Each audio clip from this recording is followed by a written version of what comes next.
Bonjour watcher, this is Johnny Mega 45. So I gotta play, obviously, this. I know you guys been wondering, wow, you upload in your second channel. Yes, that's my second channel, by the way, you guys watching. So my official channel is, you know, in the description below down there, or my profile. So in this chapter, in this video, I'm gonna focus on, obviously, solo mode, because I already been busy with the event itself with my main channel. So we are going to play here at this place, the Legend of the Star Hero. Oh, we can play this. We already completed. So we're gonna play the secret powers of the planet. Take details. I don't think I need to read this. You can read on your own. Right, let's go. So in this also, I gotta try testing my. Wait, what the frick? There are a lot of script here. Oh my, that's awesome. Well, let's give it a go, shall we? Oh, we got a card. Wow. Damn. The secret powers of the planet.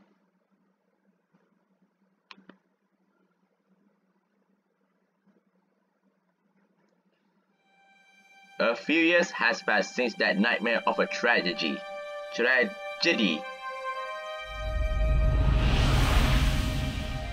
When Aurum awoke, he found that the girl and her brother were no longer with him. Was he really gone now, for good? The loss of the girl had its grip over Aurum's heart like an unbreakable vice. I couldn't protect Eve. If only I was stronger, then her death could have been avoided. The battle had left a chasm in Aurum's heart. Now that Eve gone, Aurum has tasted for the first time just how terrifying a battle could be, and how devastating losing someone you treasure could be. He didn't have the heart to go on with his journey, not for now. However, there was still one thing on his mind that bothered him. It was Ningiritsu, even though Aurum still had no idea where he had gone. No doubt despair has taken him. Now that his beloved sister was no more, and when Aurum thought about how Ningiritsu must be feeling right now, his heart became fraught with an immovable weight. But that was exactly why Aurum had to go after his childhood friend, and so the swordsman resumed his journey with Imduk. It was when panic was beginning to settle in Aurum's mind. Was it coincidence, or did the magnite that dwelled within him lead him to it? He stumbled across a dormant crawler. It occurred to Aurum that this might lead to a clue. He could try and restore it and see if its communication system still works. Completed. We gotta get a card. Crusadia Maximum. Wait, we have this already, by the way, right? Yeah, we freaking have all of the Crusadia. Oh, this is the folder. Card sleeve. Aurum succeeded in restoring the crawler and gained access to its communication system along with a number of records that detailed areas in which the swarms were active and data on the locations where many crawlers had been destroyed. Perhaps there was still some life left in those areas, and if there was, maybe they could know when Ningiritsu had gone. Armed with his new clue, Aurum set out to the areas he had gleaned from the records. However, as useful as the information was, it unfortunately didn't make Aurum's expedition any easier. There was nearly a sign of life to be spotted anywhere, and the journey was looking like it could end in vain. Natural, uncaring, and unrelentingly continued to battle the two mercilessly. But at last, a glimmer of hope at the end of the arduous tunnel, Aurum and Imduk had stumbled across the remaining tribes of the planet. That of the fiery recluse, the Crusadia, the stalwart beasts, and the sacred lakeside trees. Although these encounters brought no clues as to Ningiritsu's whereabouts, Aurum and Imduk were blessed with the legends and knowledge of the tribes. And by linking them together, Aurum was able to unlock the great secret power of the world and witness the tremendous power that slumbered in its depths. Yeah, Crusadia, the best card. It made him think of the world's childish powers that were bestowed upon him. But this was far greater, hiding unbeknownst to the dwellers of the planet. Was this what Lee had thought Aurum sought? Aurum thought. Complete. We got a card sleeve. Yes. Unlock. Yes. We gotta get another fire attribute thingy. What were the most secret duels beneath the surface? One of them was the rebirth records, inscribed with the history of the planet, chronicles from generations long forgotten, and the other, bygone memories of the planet's glorious age where humans ruled from the apex.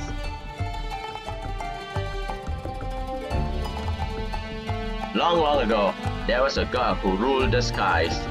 With Dragonkind as his disciples, it perpetuated the cycles of destruction and rebirth to maintain the balance of the realms. However, the scale of destruction grew bigger each time, and one day the balance of the two was thrown into great disarray. Once this delicate balance toppled, even the sacred skies could not hold back the destruction it wrought. The god decided that it could no longer oversee the skies by itself.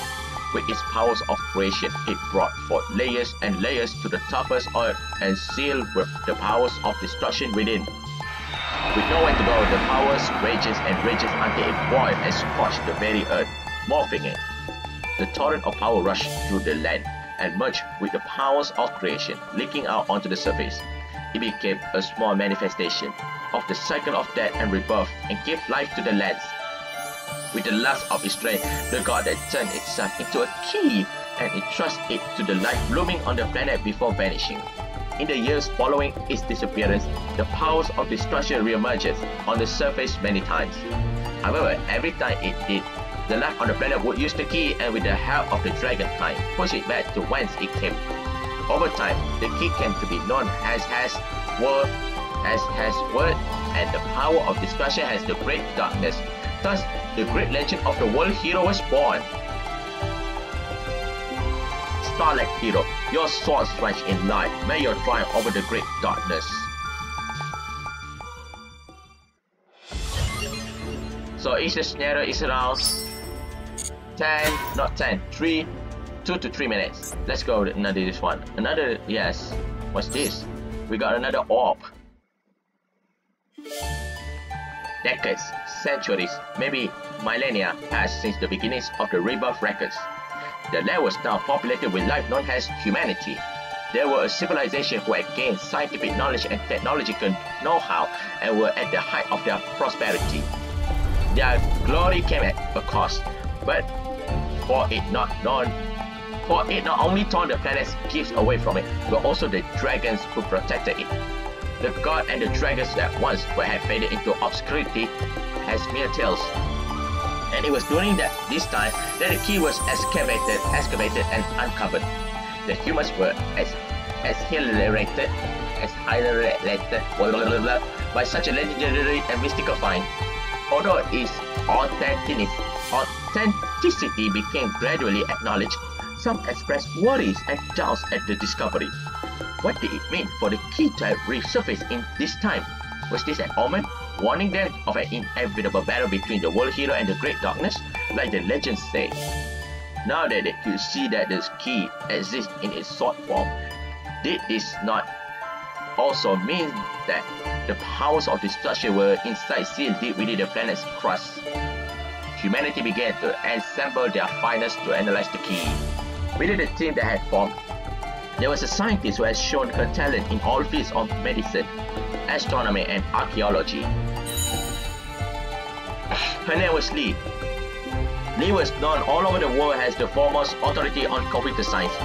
The analysis was able to proceed smoothly thanks to her involvement, and not long after, the team branded itself as an organization called Crusadia under the jurisdiction of the Confederation of Nations.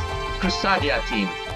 Once they had analyzed the key further, they began to draft a plan that will help to fight the imminent threats to their planet. It will involve warriors of a mechanical nature, and they called it Project Magnite. Work was to proceed without a moment's delay. Meanwhile, Lee drew up a hypothesis and sought to validate it in secret. She wanted to get to the root of the appearance of the great darkness that world hero legend spoke of. Recorded in the legend were multiple talents of the key being used to drive back the great darkness by harnessing the powers of creation and destruction. It was a simple enough story. The great darkness will appear and the world hero will fight it back with the key. However, could that reverse also not be true? That using the key was the very thing that drew the great darkness out? There were those who were entrusted with a divine mission and the conspirators who sought to revive the powers of destruction. The war hero legend was ultimately a story of their power struggle over the key. Whoever has the key will control the fate of the world. Also, at least hypothesis anyway, and the more time she spent trying to validate it, the darker her ambitions grew. The divine powers will be mine. She became evil! The freak man!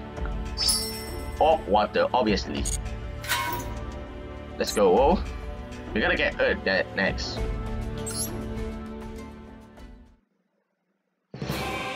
A few years now has passed since Project Mag Knight began. So this is the Mag Knight. And finally, Mag Knight of the Morning Star was complete. He had been fitted with a core power by the key and possessed enough power to fight the most deadly of the wars. However, an incident occurred during its test run with none other than Lee as its test pilot. With the key, she had reversed all of the celestial powers, coursing through its mechanical body and divert them to the planet's core, faster than anyone could make a move. They had planned all of this out before taking a place as a test pilot. The power that flowed into the planet's core split the lands, and once again the destruction from within overflowed to the surface, scorching every bit of the earth that it touched. The entire world was beginning to split apart in this unprecedented disaster, and the revival of the great darkness drew ever nearer. However, its resurrection was not without its obstacles. The Crusader had created excessive units, 7 Mag Knights in total. The remaining Mag Knights faced out against Mag Knight of the Morning Star and destroyed it, sealing away the Great Darkness back within the Earth once more. But the Great Darkness was, at the end of the day, a divine force, one that the mortals failed to see away completely. Inspired by the team, decided to put their power into the physical vessels of their own and left them on the surface as legacies. Now that the lands were ruined, it was getting harder and harder to live in such conditions. It seems that life on this planet would be gradually snuffed out, including humanity. The reason why the Master of the Key, the world hero, didn't appear in our time of need is because we humans drained the planet of its powers. Through the Crusader, they began to mobilize to put an end to humanity's so-called glory, and it was the largest obstacle to the revival of the barren lands and the planet's chances at surviving. They led the 7 Mag Knights they had built in their own world after they were programmed with instructions to have rekindled the planet. The Mag Knights were also installed with the data of the Crusader members they had established a brain link with. If the lands could be healed once more and the planet could take back the power it once had, then perhaps they could avoid imminent disaster. The Crusader left all their hopes to a faraway future they may not even reach. However, there was one thing they failed to realize. The mastermind behind this incident was Lee, and she had already been taken by the burning lands. Where she was found, she was already dead. That's sad, she's dead.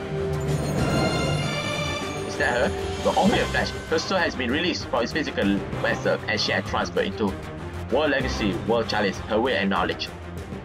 Damn, Lee. The Lee died and then didn't resurrect, or I don't know. Oh my, we still have a lot of things. I'm gonna play all the scenario and then I don't know, let's go. This is a field card. I have this already. If I know that I'm not bothered to spend 10k gem for this, never mind. The tremendous power that dwelled within the planet was the very thing that Lee was after. Through all room. Ah shoot, I pressed. He could feel a great force of malice that threatened the planet, but from where he could not tell. But someone somewhere was beckoning to the darkness, trying to bring it forth.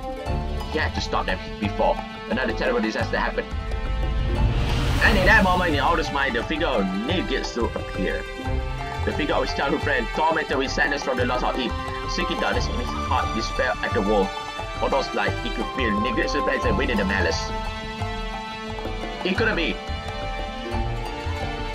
Orange raised his uneasy heart in he would need help to start this malice. He asked the elders of his tribe to lend him the strength. And the answer is pleased with a great number of warriors and the tribes united in a formidable alliance. They named themselves after the warriors of all that the writings spoke of, and thus the second coming of the Crusader was born. The Crusaders were taken to the hidden spot by the tribe of the Sacred Trees and activate World Legacy World Crown. Yes! Aura and his companions had now obtained power that could help them combat the malice that threatened their world.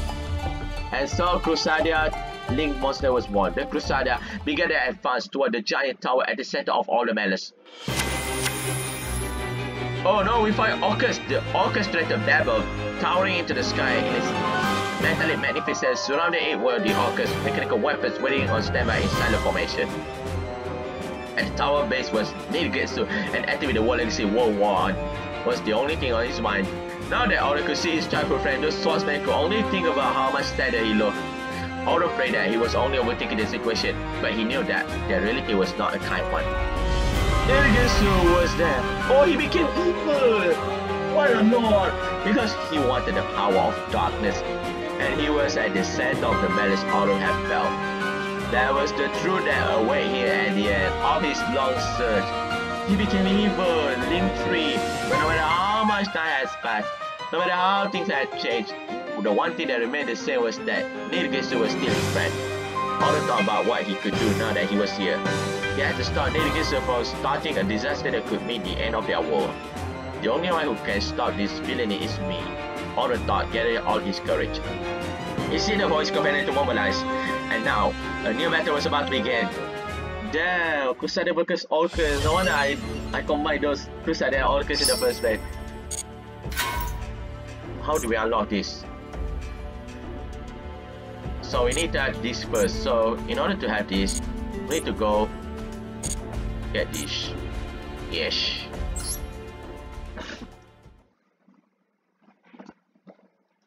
Nidgetsu Sorrow. Oh, this is a new one. Damn. When Nidgetsu saw what had happened, a bolt of guilt pierced through his grief. Even in his depression, he never imagined this would happen. Oh, this is the Nidgetsu part. His eyes could hardly believe what they were seeing. How did all this happen so fast? He prayed that he was dreaming and that he was going to wake soon. All he wanted was to see his dear sister again. As the scene of another nightmare unfurled around him, he became embroiled in a storm of emotions. I need to save Ip. Even his mind was numb with stupor, Nidgetsu's body began to move without command. What the frick? In what looked like an impulse choice, he struck his childhood friend unconscious, taking both the other man's swords and Ip. What the frick? What good was this world if Ip were not in it? He would do anything, be it good or evil, if it meant that he could see her smile again. That said, the thought of getting his sister back was all Nidgetsu needed to force his weary limbs forward. He had the Magnite caused from when the 6 nightmares were defeated. And now he also had the sword he took from Aurum. Using the facility that was still present in the Magnite headquarters, he analyzed the artifacts with feverish desperation. This world possesses a mystical power similar to that of a World Legacies, and if anything had a clue regarding its specifics, it would be the Magnites. They might even have a way to bring it back. Although he was unable to claim a way to resurrect it, he learned a great deal about a number of facilities from the ancient civilization. Nidgetsu left the Magnite headquarters and set out to each one of them with the lifeless body of his sisters in tow. Many of the facilities he visited had already ceased to work, and the ones they barely did provide little or no useful information. However, Nidgetsu never gave up. There must be a way he could save it somehow. With the unwavering belief in his heart, he resumed his grueling journey. And finally, at long last, he discovered an ancient facility that was still in working condition. I need to see this. Well, there are many orbs now. Let's go.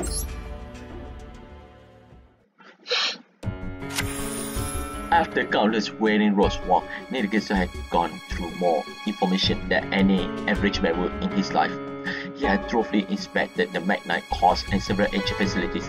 With what he had gathered, including files on the key and technologies thought to be long lost, he had finally unlocked the secrets hidden within the planet. And the truth of the world that had been shrouded in mystery, Nidgetsu trembled with joy. He could revive his sister now. With his newfound certainty, Nidgetsu set about creating a vessel that could house its souls using the ancient technologies. However, this task was to be the most difficult yet. Try after try resulting in countless failures and their byproducts. And as the day ticked by, he had amassed enough vessels. To create his own army. But at last, his efforts paid off. He had finally created a mechanical door that would work. By synchronizing the door with the body of his dead sister, he also succeeds in reinitializing the functions of one of the twin sword fighter to his plan. So much time had been poured into this endeavor, but at least there was something to show off. A strange sense of elation began to bubble within Nirikitsu. His sister had given her life for this world. Now it was time for him to create a new world for her. Now that Nirikitsu had the mechanical doll's powers, the second step of the planet to build Orchestra Babel could finally begin. He joined Orch's team. What the freak? Oh yeah, he did join Orch's team. That's why he became evil. He used his sister's soul to enter it. See? What the freak? Yes, we have to unlock. So we have to do a practice. So I see you guys in the next video.